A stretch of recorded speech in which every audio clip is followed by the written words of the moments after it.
Bienvenidos a todos y a todas a esta charla que está enmarcada en las entrevistas que estamos haciendo desde el Centro de Estudios Chacabuco. Hoy tenemos un especial por la semana del 8M, por la semana de género. Vamos a estar charlando sobre la ESI, que es un tema fundamental, y en particular un poco el enfoque que elegimos para hoy es charlar sobre la ESI vinculada a los estereotipos de género, a la inserción de las mujeres en el mundo del trabajo a partir de estos estereotipos de género y cómo juega un poco esto en momentos de crisis económica como el que estamos viviendo ahora.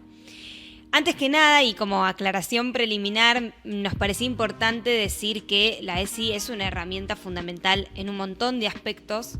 Se trabajó mucho mediáticamente por algunas cuestiones que pasaron a nivel de desmantelamiento de políticas públicas que tuvo el gobierno nacional de la ESI en relación a los abusos sexuales y la ESI como herramienta para prevenirlos, en particular en las infancias. Y eso nos parece un tema muy importante, una arista de la ESI que no tenemos que perder de vista.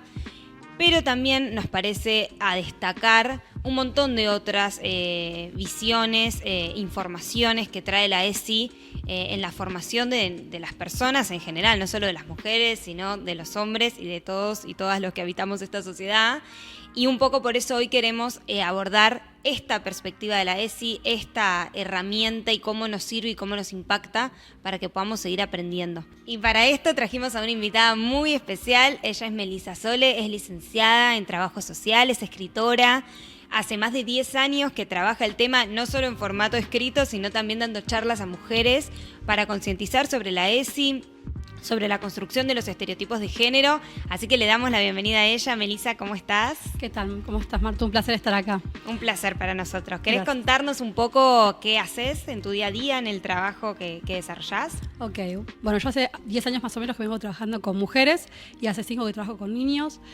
Mi trabajo puntualmente es brindar capacitaciones y talleres, capacitaciones a profesionales desde género, asesorando en género, y talleres con mujeres para deconstruir estereotipos. ¿Por qué trabajamos esto? Porque nuestro objetivo final es trabajar sobre la autonomía de las mujeres, y consideramos que para que la mujer pueda construirse como un sujeto autónomo, autosuficiente e independiente, tiene que primero asumir que mucho de las creencias que tiene, que concibe como un ser, en realidad no tiene que ver con lo que es, sino con la construcción social de ser mujer. Genial, es recontra interesante. Y bueno, como para empezar a situarnos un poco, ¿querés definir qué son los estereotipos de género como para que todos y todas tengamos una misma definición? Ok. Bueno, los estereotipos de género vienen definiéndose desde el feminismo, desde el 1950, a través de Simone de Beauvoir. Fue la primera persona que habló de esto. Quizás no lo llamaba estereotipos de género, pero hablaba ella de que la mujer no nacía mujer, sino que se iba haciendo. Y explicaba que en las sociedades las van adjudicando a las mujeres ciertos roles, a las mujeres y varones, ¿no? Roles, conductas, actividades que son propias de cada género.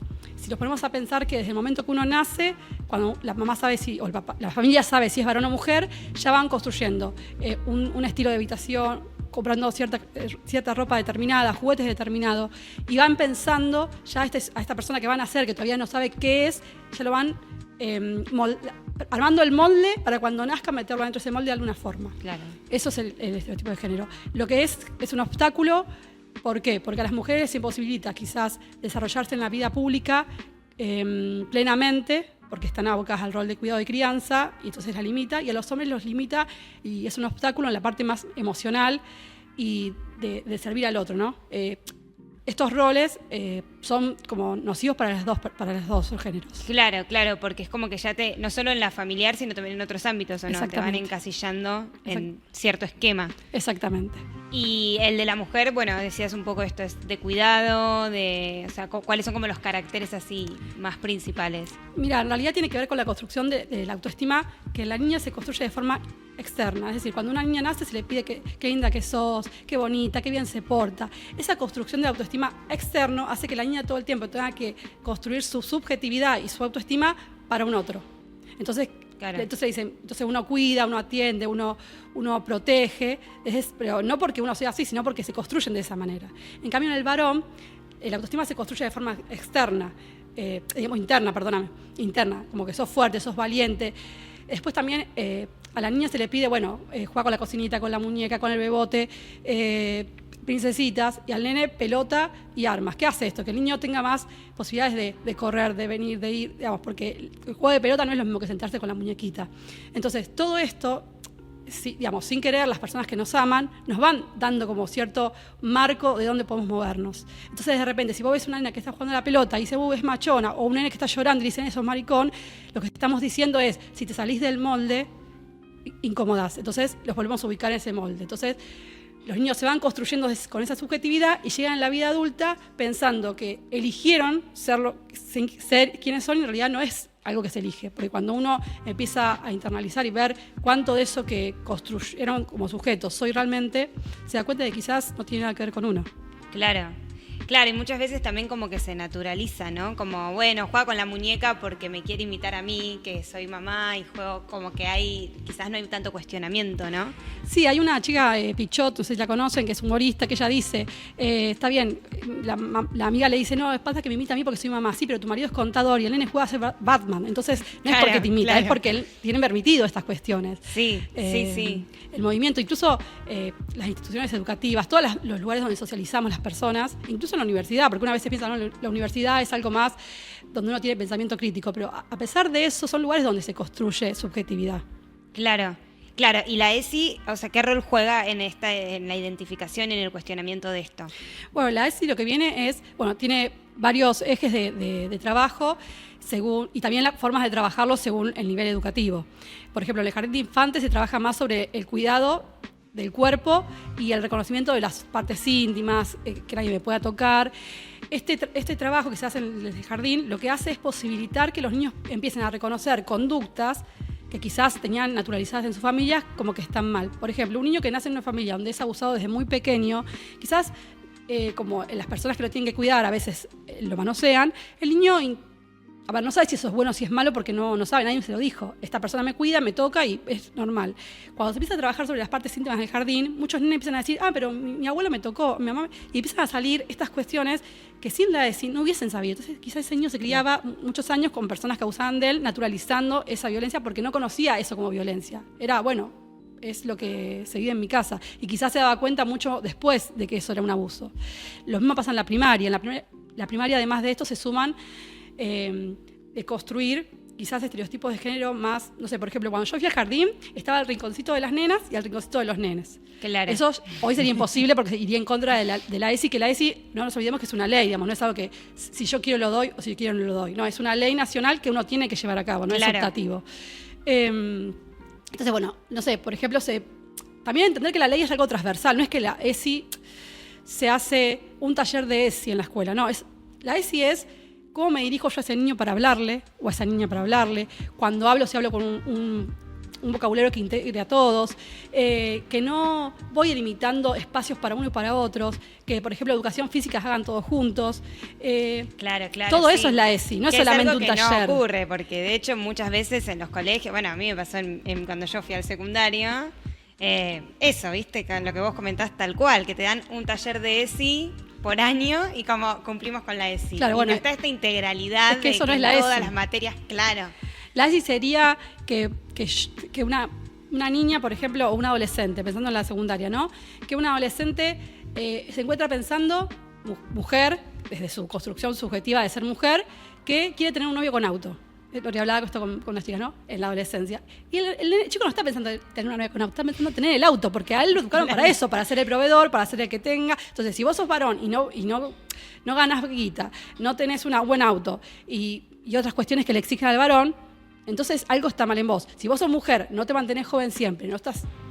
También eso digo, no quiero irme por las ramas, pero digo, cuando vos llegas a la adolescencia, digamos, todo el gasto que tiene una adolescente para salir con un chico es depilación, pestañas, peluquería, ropa, accesorios. Fíjate toda la carga de estereotipo que hay sobre una adolescente. Bueno, si la ESI no existiera, estas cuestiones ni siquiera se discutirían. Hoy las chicas pueden hasta empezar a cuestionarse algunas cosas a través de la ESI. Claro.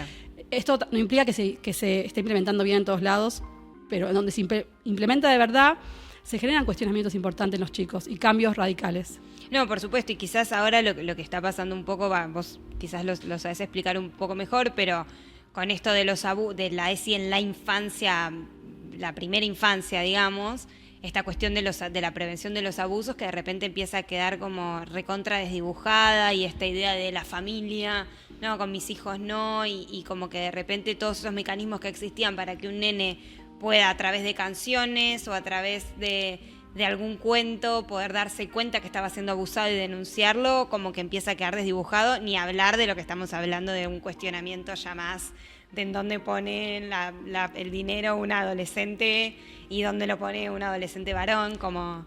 Sí, la cuestión son decisiones políticas que marcan una ideología. Claro. Es decir, que exista paca-paca, que no exista paca-paca, porque eso es la educación también integral, es una decisión política. Y la verdad que en los países, vos tenés dos modelos, en Argentina se ha pasado por tener dos modelos como que políticos fuertes, ¿sí? Pasaron muchos gobiernos, pero los modelos que maneja cada gobierno, uno más nacional y popular, otro más conservador. Entonces, claramente que dentro de un gobierno conservador es muy difícil que este tipo de políticas se promuevan. A ver, no pueden hacer desaparecer la ley, pero sí pueden reducir los recursos para que eso se pueda llevar a cabo. O hacer la vista gorda ante situaciones. Acá, por ejemplo, tenemos en Argentina el caso de la niña Cielo, que está hace 8 meses con su agresor, que es su familia paterna, donde fue abusada sexualmente y no se la devuelven a la madre la justicia. Hay indicios, cámara GES, un montón de cuestiones que dan cuenta de que esta niña es abusada. La justicia ha decidido dejársela al padre y la mamá, con todo el grupo de madres protectoras de Argentina, no ha logrado todavía recuperar la nena. Claro. Estamos hablando de una nena de jardín infante, una niña muy pequeña que no puede ni siquiera defenderse por sus propios medios. Entonces digo, en un contexto donde el presidente dice cosas como que la ESI la educación sexual debe ser a través de la pornografía, y claramente no va a poder comprender este tipo de cuestiones, o no va a querer comprenderlas. Entonces, me parece que las decisiones políticas hacen la diferencia, más allá de que exista la ley. Claro, claro. Y también un poco algo que está pasando como políticamente ahora y que estaría bueno quizás que podamos entrar en el tema es cuando hay crisis económica. ¿Cómo, por ejemplo, afecta a la inserción laboral de las mujeres la crisis económica o el acceso a la vivienda? Bueno, más allá de la crisis económica, el acceso laboral a las mujeres, y más cuando son madres, siempre está por debajo en algunos ámbitos y por arriba en otros. Por ejemplo, si vos pensás en las tareas de cuidado, crianza, limpieza, atención, servicio, incluso pensás en las profesiones de servicio, docencia, trabajo social, tenés el 90% de las personas que estudian esas carreras son mujeres. No es casualidad que sean las mujeres, que no solamente son tareas que son menos reconocidas socialmente, porque son igual de importantes que cualquier otra, pero son menos reconocidas, entonces al ser menos reconocidas ganan menos. Eso por un lado. Después tenés las carreras quizás de más prestigio social y con mejores sueldos, las tienen los varones. Y eso también tiene que ver con los estereotipos de género. Por eso te digo, va más allá. Porque que una mujer elija ser maestro, trabajadora social, y un varón elija ser arquitecto o ingeniero, no es casualidad. No, claro. Que la facultad de ingeniería sea 90-10 varones y trabajo social sea 90-10 mujeres, no es casual. Entonces digo, no solamente las carreras que elegimos tienen que ver con los estereotipos de género, sino también que las carreras que elegimos las mujeres son menos pagas. Al margen de eso, si hablamos de trabajos a las mujeres que no tienen estudios, estamos hablando de cuidar ancianos, limpiar casas, cuidar niños, todo trabajo de enfermeras, todo trabajo de asistencia, y que son trabajos poco remunerados. Entonces, si vos sumás a que el trabajo es poco remunerado, a que cuando llego a casa tengo que criar a los chicos, cuidar a mi mamá que está grande, y todo el resto de las tareas que la sociedad exige a la mujer, porque es una exigencia social, porque vos no podés salir a trabajar, agarrar plata y encima volver y no ser una buena madre, porque también hay una idea de buena madre puesta en las mujeres. Entonces, sin crisis económica, el lugar de la mujer en el trabajo es complejo, porque incluso las mujeres que llegan a los lugares de poder llegan con muchos obstáculos en el camino, y hay una cuestión que tiene que ver con el merecimiento que todo el tiempo se genera. Yo he entrevistado a mujeres, yo escribí un libro hace poco y entrevisté un montón de mujeres de distintos, mujeres que son CEOs, mujeres que son profesoras universitarias, y hay un punto donde ese lugar de poder que llegaron es inseguro, porque es como, no sé si me lo merezco, como que no terminan de asumir que se lo ganaron. Ellas porque mismas. Claro, porque justamente por esta construcción subjetiva de la autoestima. Es decir, llegué acá, pero seguramente fue suerte. Claro. No es porque soy una mina re inteligente y re capaz, es porque suerte. Ahora, llega un flaco con menos preparación, menos capacidad y se siente que se lo merece. Claro. Pero no es porque unos son buenos, otros son malos, sino porque la construcción es distinta para los dos. Es distinta.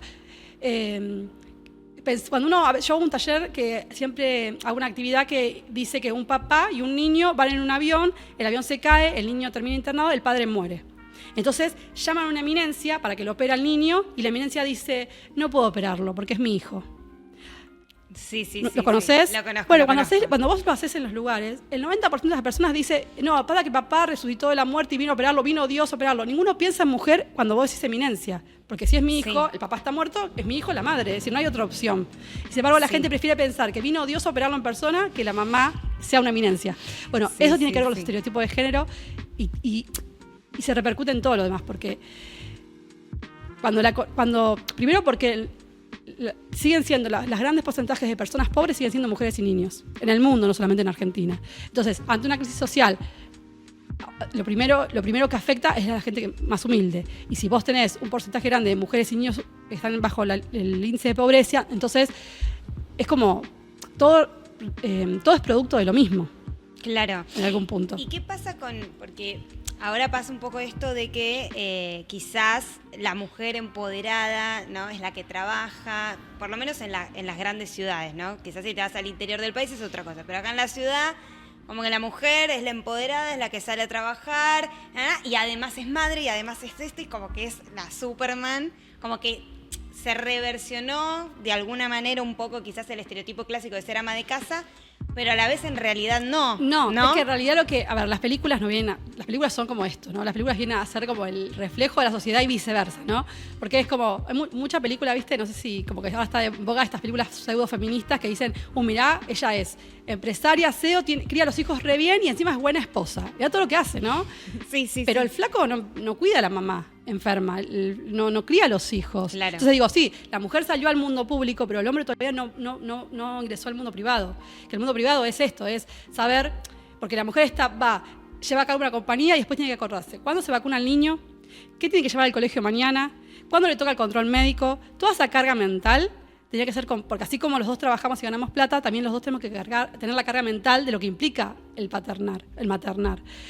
También es esta cuestión de que si una mamá está trabajando todo el día, la mirada social es, no se ocupa de sus hijos, mira qué mala madre. Entonces vos tenés que lidiar con esta posibilidad que tengo y toda la presión social sobre vos. Porque si vos te quedás 11 horas trabajando porque te gusta tu trabajo y porque querés crecer laboralmente y llegás re tarde, los nenes están durmiendo, qué mala madre. Si lo hace el papá, mirá qué bueno, qué responsable, qué proveedor. ¿Entendés? Está muy bien. Entonces digo, la misma cualidad...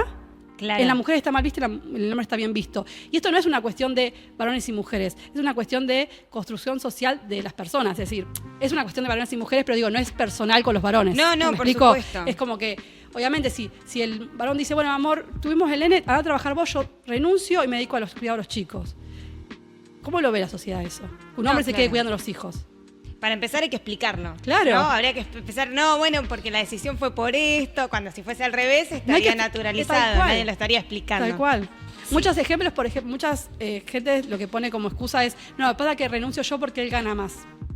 Está bien, pero cuando ella gana más, ¿qué pasa? Él puede renunciar con la misma tranquilidad y libertad que renuncia la mujer.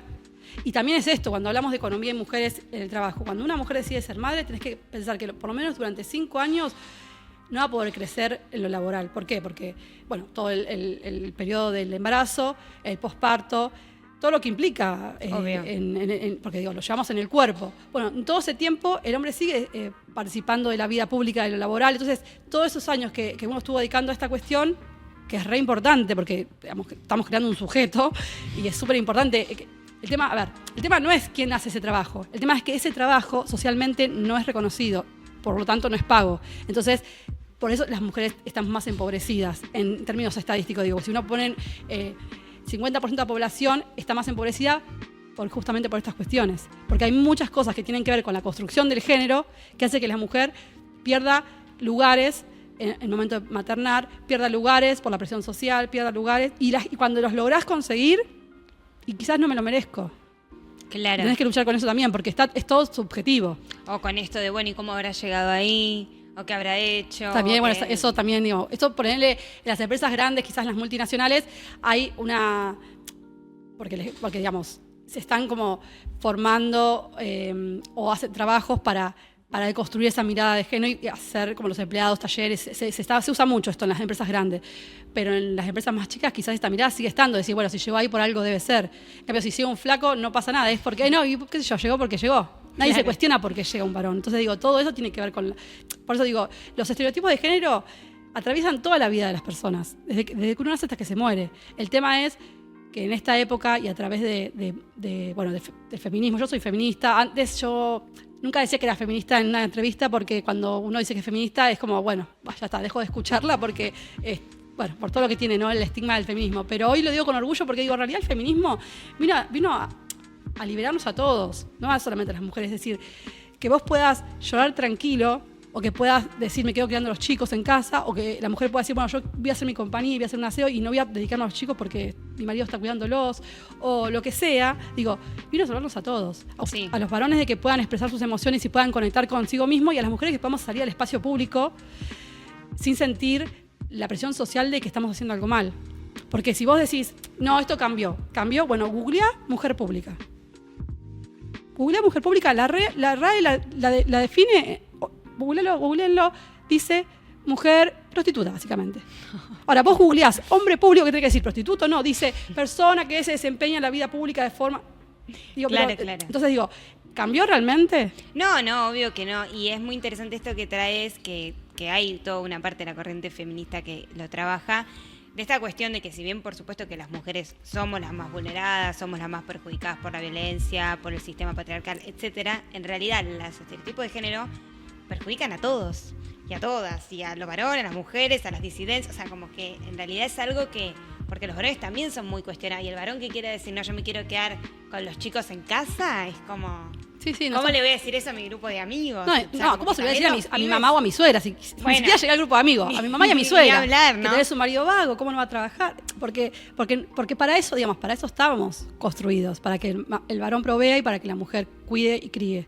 Claro, y como que qué importante esto que vos decías de no solo que la mujer pueda salir a la esfera pública, sino que también el varón pueda entrar en la esfera privada y tome eso como una responsabilidad, incluso hasta como algo que le puede gustar, digo, porque también hay como una cosa de, no, yo como, ¿no? Y como que si no pensamos la deconstrucción de manera más integral, me parece que eso es también lo que tiene la ESI cuando es desde edades muy tempranas, que juega para los dos lados y hace que toda la sociedad se pueda empezar a construir distinto, porque si vos solo vas a trabajar con las mujeres, te queda como el otro ámbito que no llegás, digamos. Bueno, nosotros antes hacíamos talleres dirigidos a mujeres porque nos parecía esto, que las mujeres necesitaban despertarse.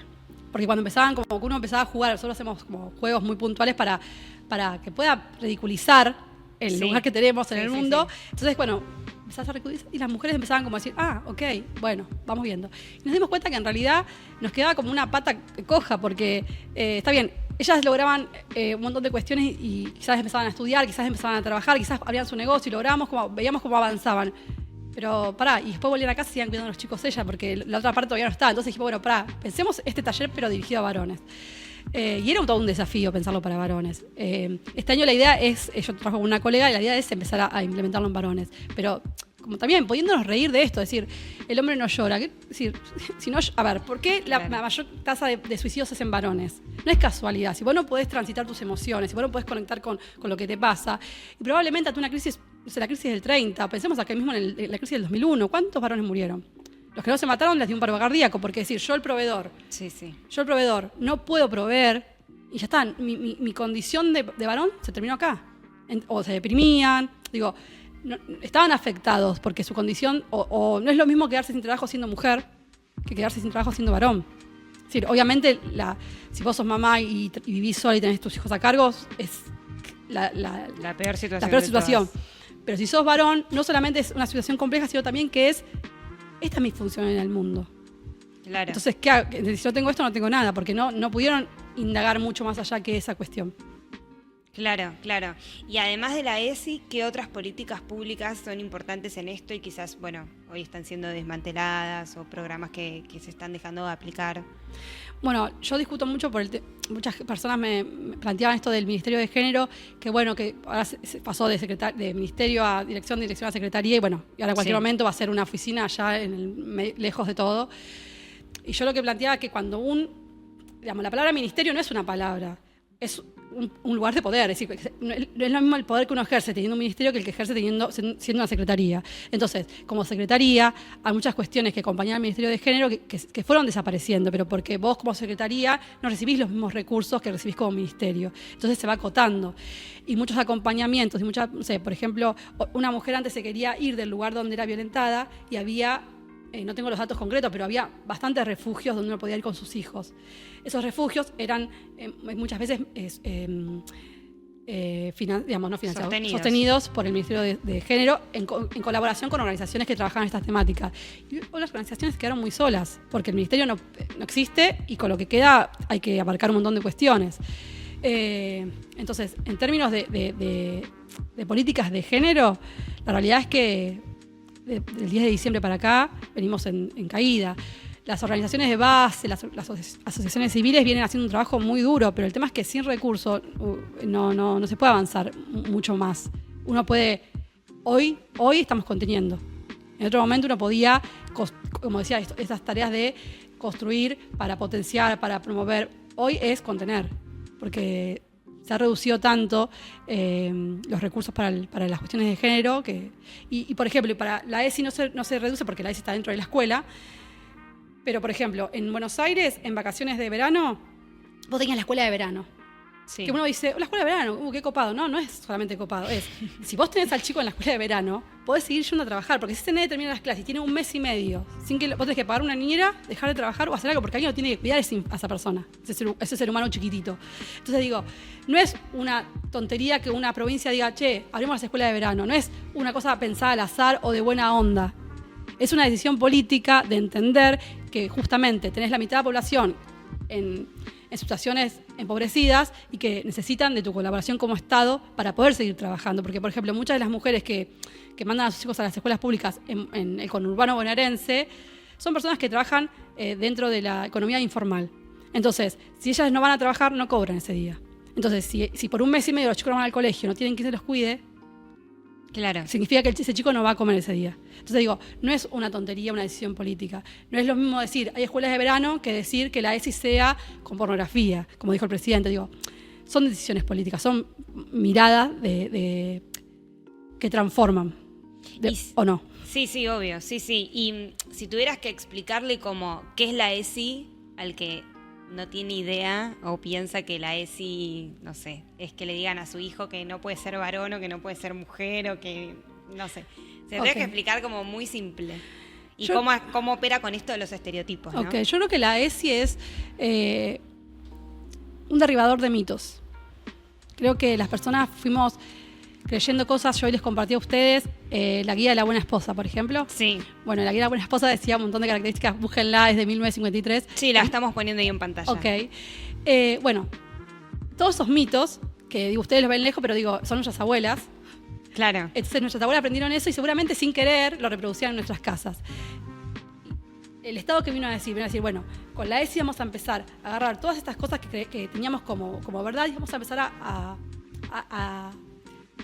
ponerlo sobre la mesa y a desconstruir mitos. Entonces dijo, bueno, ¿cómo lo hacemos? Y empezaban a pensar. Y esto no lo pensó 3 personas en Argentina, el Ministerio de Educación de Argentina. Esto se pensó en términos internacionales, se pensó con un montón de entes que son especialistas en educación. Se pensó justamente porque el niño no es propiedad de los padres o de las madres. El niño es un sujeto social que va a formarse y va a crecer en una sociedad y que tiene que poder desarrollarse dentro de la sociedad con herramientas. Entonces, la escuela está para eso, está para educar. Para educar también tiene que ver con poder romper esto, romper con este esquema de género que tenemos. Entonces, romper mitos, por un lado. Otra cuestión importante que puede hacer la ESI es visibilizar que hay cosas que no están buenas para que el niño pueda expresarla. Es decir, un niño, como te decía hoy, un niño no puede decir con 6 años que sufre abuso sexual porque el concepto de abuso sexual no lo conoce. Ahora, si a un niño le enseñás que hay partes que son íntimas y que nadie las puede tocar y el abuelo, un tío o un vecino se las está tocando, el niño puede decir, alguien me está tocando las partes íntimas. Entonces, es una forma de denunciar abuso sexual. La ESI viene a generar un pensamiento crítico. Que un niño, por ejemplo, o una niña que de repente jugaba con pinturitas, me pasó una anécdota en la escuela, que un niño se pintaba las uñas, le encantaban los esmaltes y el abuelo se los escondía. El abuelo camionero, un hombre muy tosco de otra época. Entonces lo cito y me pongo a charlar y digo, ¿pero cuál es tu miedo? Que sea puto, me dice el abuelo, ¿viste? Claro. Le digo, pero pará, el nene ni siquiera está pensando, ni siquiera está pensando, está jugando, es un nene que está jugando a pintar. Él está jugando.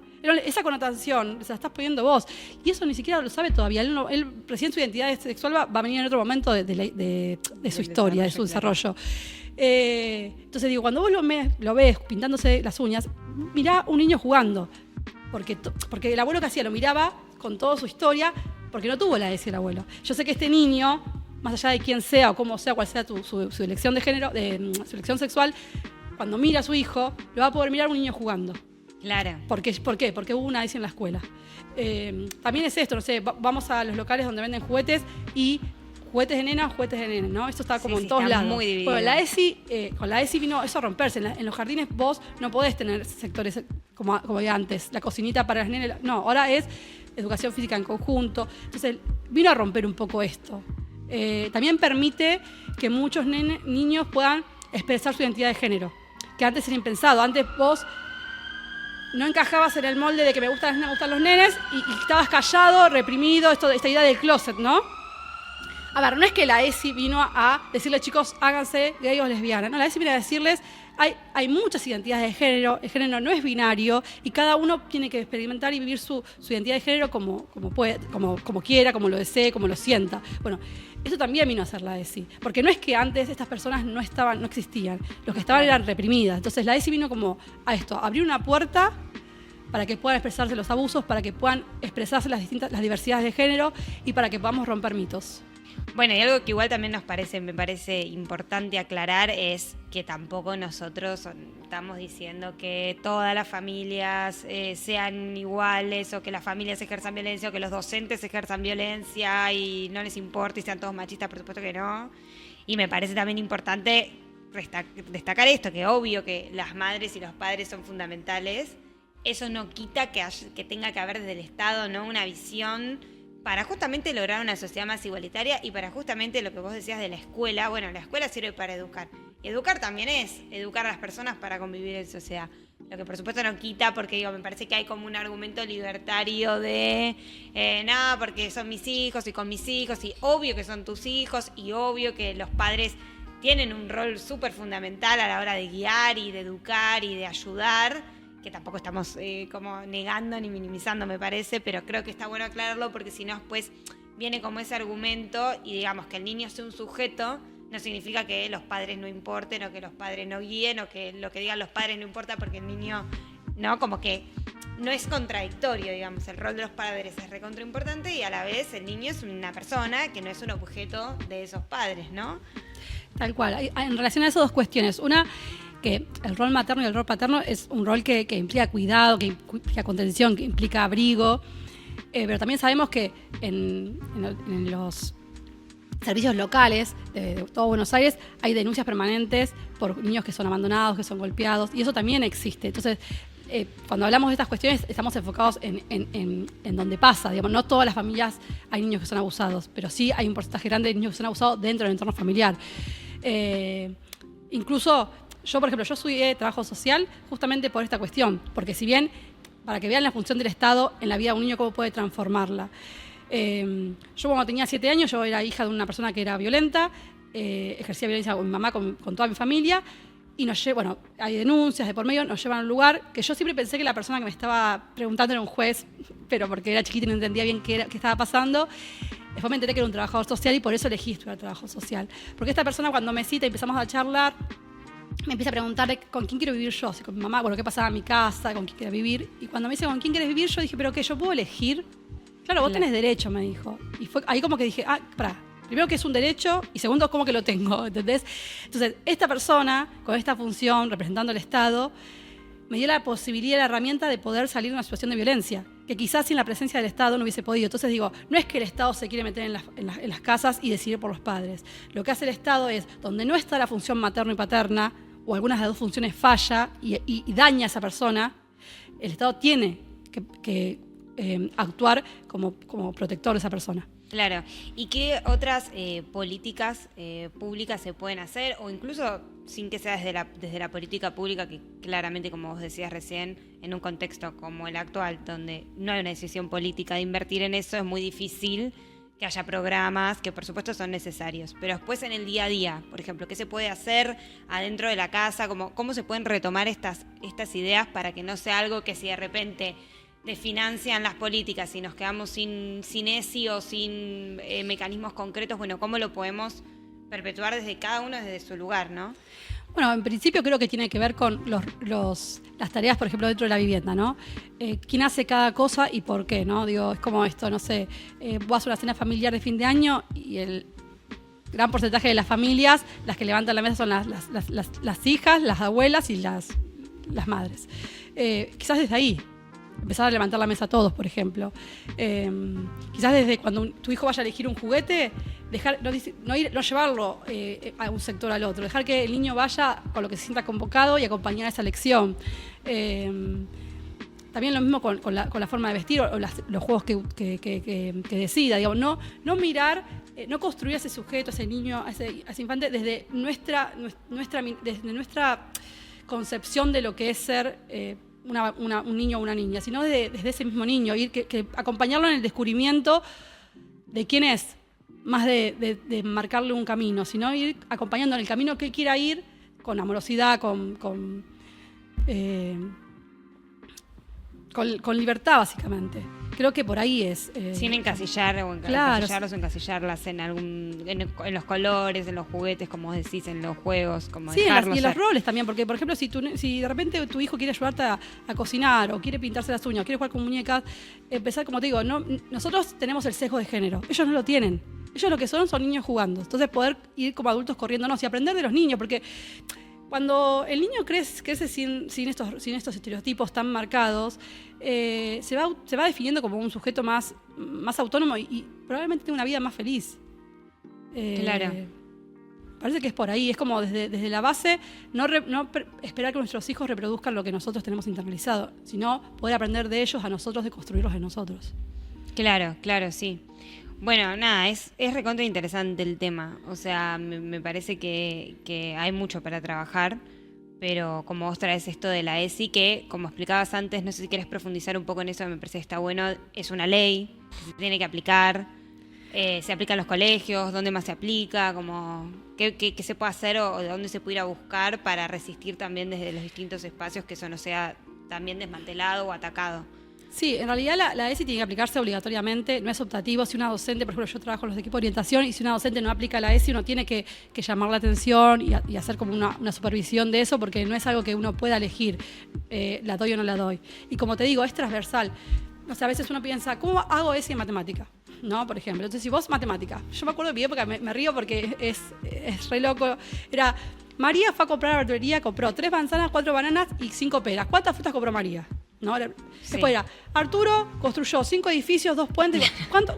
¿No? Entonces yo decía, sí. Bueno, en matemáticas es eso, es que María también construya puentes y que Juan haga las compras. Digo, fíjate que, por eso te digo, no es la ESI solamente hablar, bueno, vamos a hablar de no, a veces la ESI es esto.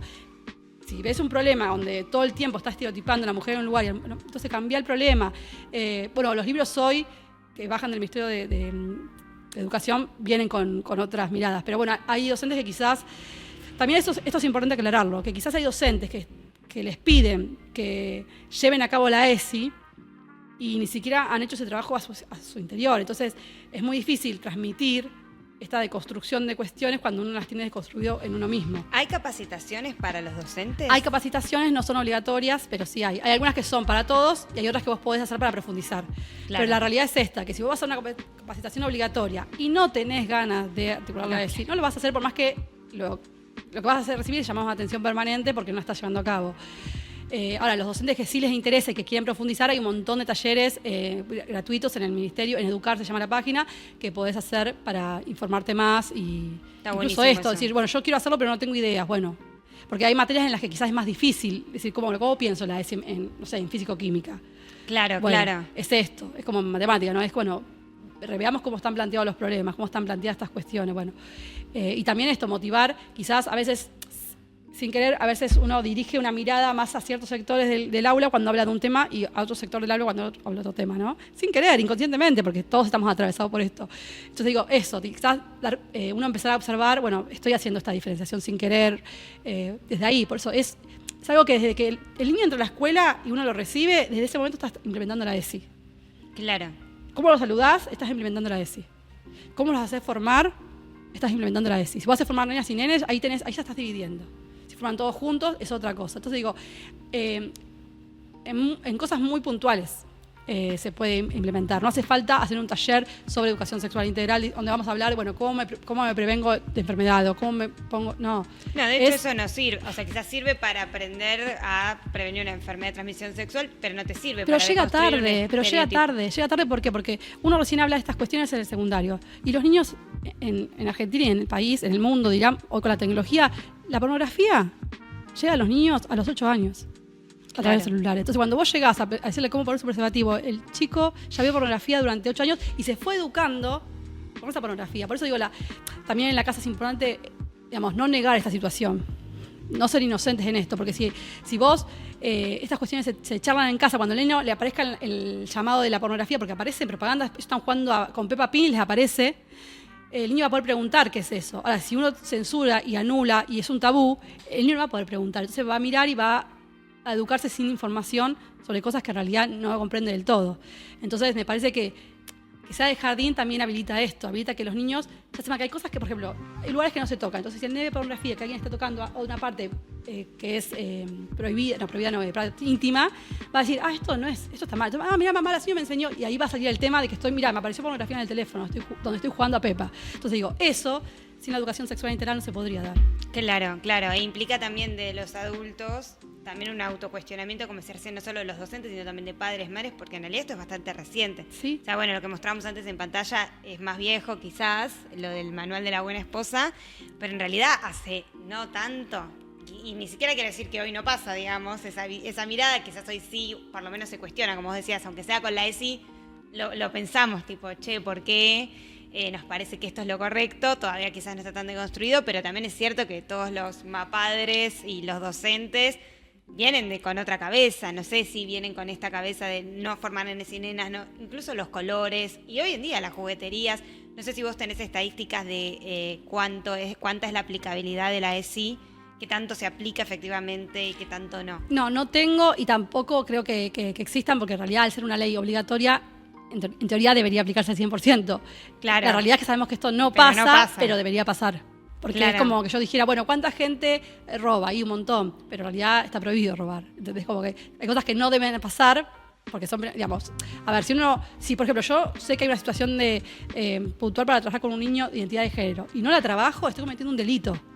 Claro. Como docente. ¿Por qué? Porque hay una ley que me dice que yo tengo que trabajar esto. Yo, por ejemplo, cuando cité a este abuelo, por el nene que jugaba con la pinturita, le dije, mirá, acá hay una ley, más allá de lo que yo quiera, lo que vos quieras, acá hay una ley que dice que el niño tiene derecho a esto, y aparte hay una ley, no solamente ESI, sino también está la ley de identidad de género. Entonces, si este niño el día de mañana me dice que es niña, y yo como escuela tengo que acompañar eso, y tengo que exponer que la familia nos está acompañando, porque él tiene también sus derechos más allá de lo que ustedes quieran como familia. Claro, como sujeto, como decías antes, el niño y niña no es un objeto de los padres, es un sujeto. Que eso también es un tema que se fue reformando mucho, y bueno, también nosotros que quizás estamos como en el mundo del derecho, desde lo normativo también, digo, en el derecho de familia, el Código Civil y Comercial nuevo ya no habla de tenencia, se habla de cuidado personal, porque no es un objeto que uno tiene, es un niño que hay que cuidar, y eso es una construcción, y es muy nuevo, y el Código Civil y Comercial se reformó en el 2015, bueno, ya vamos 10 años, pero es ayer en la historia.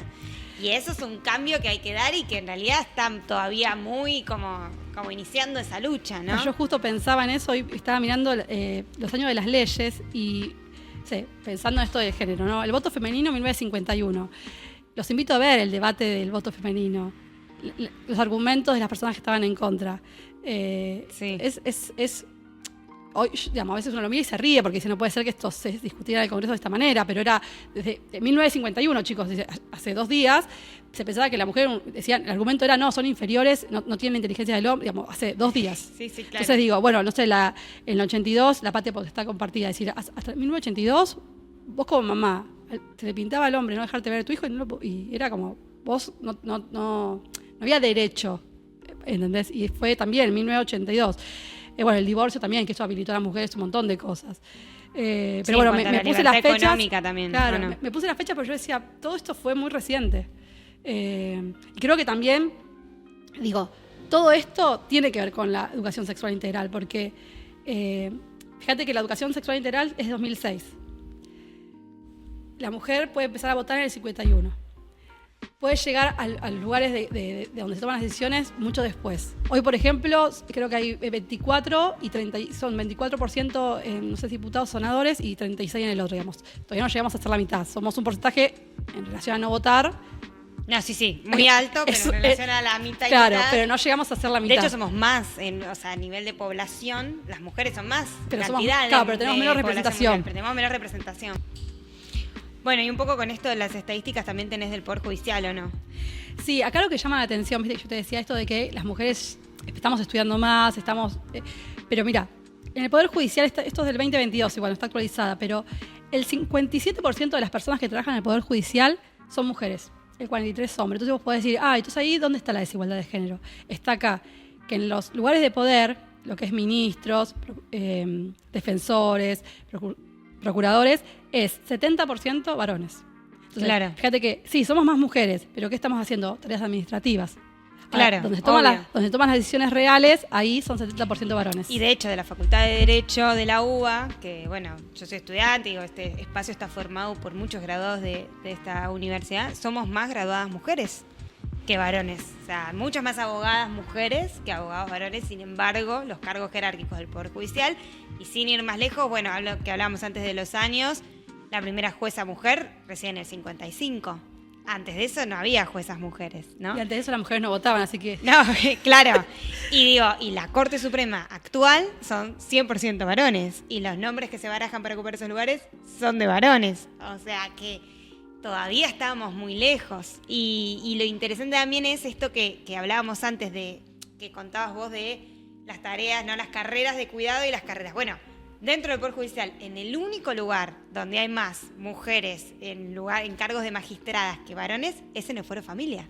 Cuidado. O sea, yo trabajo en el Fuero Familia, tenés más magistradas mujeres. Ahora, andate al Fuero Penal, andate al Fuero Civil, o sea, todo el resto, los hombres son los que llegan a esos lugares de magistrado, ¿no? De juez o de asesor o de defensor o de fiscal.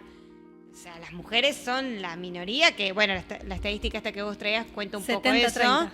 Pero, y se refleja hoy, y ni hablar cuanto más arriba te vas, como puede ser la Corte, ¿no? Ya en la Corte directamente no hay mujeres.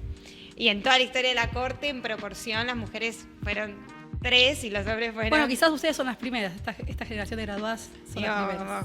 Ojalá. Pero bueno, sí, es algo que hay que seguir trabajando y que hay que verlo también en esto que vos decías, porque de hecho también hay estadísticas muy interesantes que reflejan lo mismo en el ámbito científico. En el CONICET, si vos ves, son muchas más científicas mujeres las que se gradúan y las que trabajan en el CONICET. Sin embargo, los cargos jerárquicos del CONICET son más hombres que mujeres. Sí, incluso cuando llaman, yo trabajé para el CONICET como becaria, y bueno, llaman a las mujeres para hacer investigaciones, nos llaman desde el lugar de becaria. Claro. Es muy difícil llegar a donde llegan otros varones. Sí. Pero totalmente. bueno, yo lo que pienso, a partir, fíjate, de que la mujer vota, de que la mujer se puede divorciar, de que la mujer puede también tener la libertad para irse con sus hijos sin tener que pedirle permiso al marido, porque antes era como, tu marido era tu papá, es decir, igual tenías que pedir autorización para todo, básicamente. Sí. Eras como ustedes saben mejor el término, ¿cómo era que se llamaba antes? El término, la persona que depende de otra. Bueno, no me sale ahora no importa.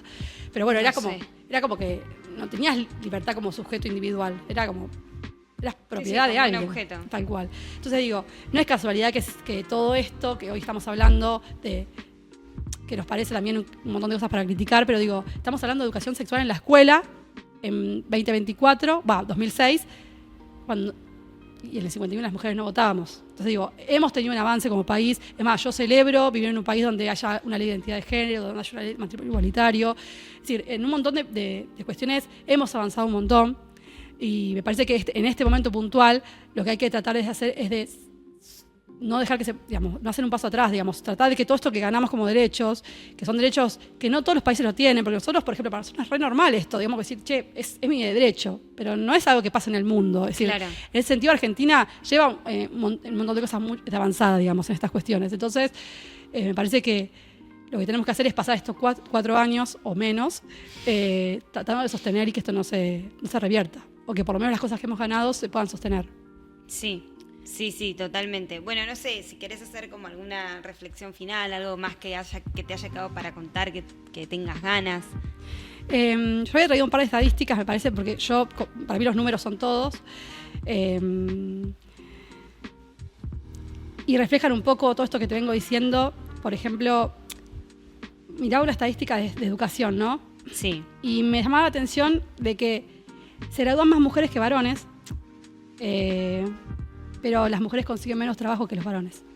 Claro. Es decir, desde que la mujer empezó a estudiar, pensamos que todo esto es nuevo para nosotras, hace un par de años, acá se graduó la primera médica Gerson, no sé si pronunció el nombre, y en el título de ella pusieron que dejaban sentado que se había graduado una persona que tenía un mente como inferior. Entonces digo, pasamos de eso a que somos más mujeres estudiando. Claro. Ahora, nos graduamos, llegamos a graduarnos, pero no llegamos a los lugares de poder todavía. En la misma, entonces eso me pareció un dato importante, que llegamos a los niveles educativos, estamos logrando educarnos, estamos logrando formarnos, pero hay en un punto donde yo creo que tiene que ver mucho con el rol materno. Con esto me estoy llamando No Somos Madres, lo que estoy diciendo es el rol materno implica mucha carga para las mujeres, entonces si nosotros no dividimos esas tareas, por más que nos graduemos en la universidad y que podamos aspirar a lugares de poder, va a haber un momento en que va a llegar el momento de elegir entre me desarrollo profesionalmente o ejerzo mi rol maternal en este contexto, porque en este contexto es cuidar, crianza, estar. Entonces, eso me parece todavía importante. No, incluso el dato de que las mujeres estudian más también tiene que ver con que las mujeres tenemos que como validar y revalidar quizás mucho más que los hombres para poder llegar. Entonces es como, quizás yo para poder competir con un varón para ser CEO de una compañía tengo que tener 3 títulos más que él como para validar que estoy más capacitada, ¿no? Tal cual. O sea, también hay ahí como una doble exigencia que tiene que ver con esto de los roles de género, los estereotipos y el prejuicio que hay si es una mujer o si es un hombre a la hora de ocupar un rol de decisión, por ejemplo. Sí, después también lo que pensaba es que el 75% de las mujeres que llegan a estudiar estudian carreras relacionadas con el cuidado.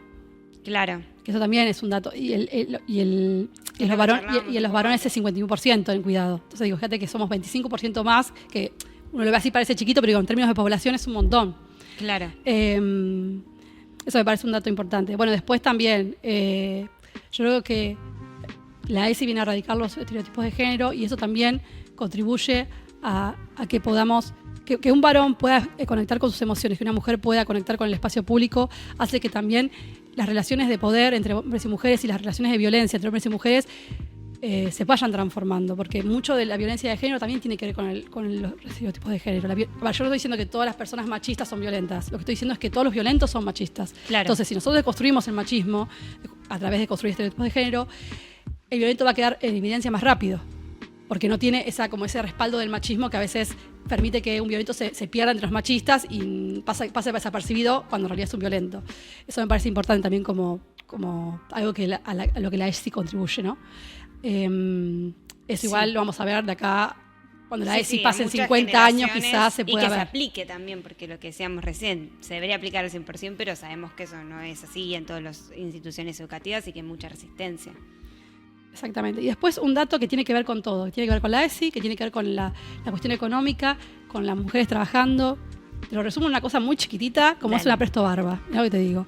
Vos compras hoy en el mercado una Presto Barba rosa, sí. Gillette, marca Gillette, sale 12.600 pesos. Okay. Una rosa. ¿Sabes cuándo sale el azul, que es la misma pero azul? 8.000. Claro. ¿Eso te dice algo? Los estereotipos de género, del empobrecimiento de las mujeres. Y, digamos, la Presto Barba no es solamente la Presto Barba. Es todo lo que le pedimos a una mujer que sea, joven siempre, las uñas, el peinado, el pelo, las La pestañas, la depilación. Todo eso implica un gasto. Entonces, yo tengo que gastar más cosas para estar dentro del estereotipo social, pero gano menos.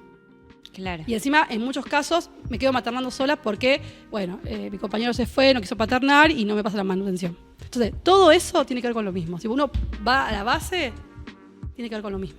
Cómo somos construidos como sujetos sociales. Bueno, recontra interesante, Meli. Muchísimas gracias. Les agradecemos a todos y a todas por haber estado ahí, por escuchar esto. Nos parece muy importante a nosotros como centro de estudio trabajar estas temáticas, porque la realidad es que esto están en el día a día y bueno, como charlábamos recién con Melissa, sin ESI es muy difícil que en algún momento podamos soñar con una sociedad más igualitaria, más justa y donde las personas seamos personas, no seamos prejuicios, no seamos estereotipos, no seamos construcción de otro que vino antes de que naciéramos, sino que seamos personas que nos desarrollamos y que nos valemos por lo que hacemos en el mundo, por lo que hacemos por los demás.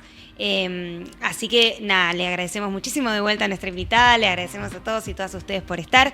Quédense mirando las entrevistas del SECH, que tenemos muchas, que tenemos varias en el marco del especial de género, pero que además también vamos a seguir con un montón de otras temáticas que son de interés, de cosas que pasan en nuestro día a día para tratar de cuestionarnos un poco más, construir el pensamiento crítico y que la sociedad sea un poquito más igualitaria, un poquito más justa y un poquito menos violenta. Así que les agradecemos mucho y nos vemos en una próxima edición.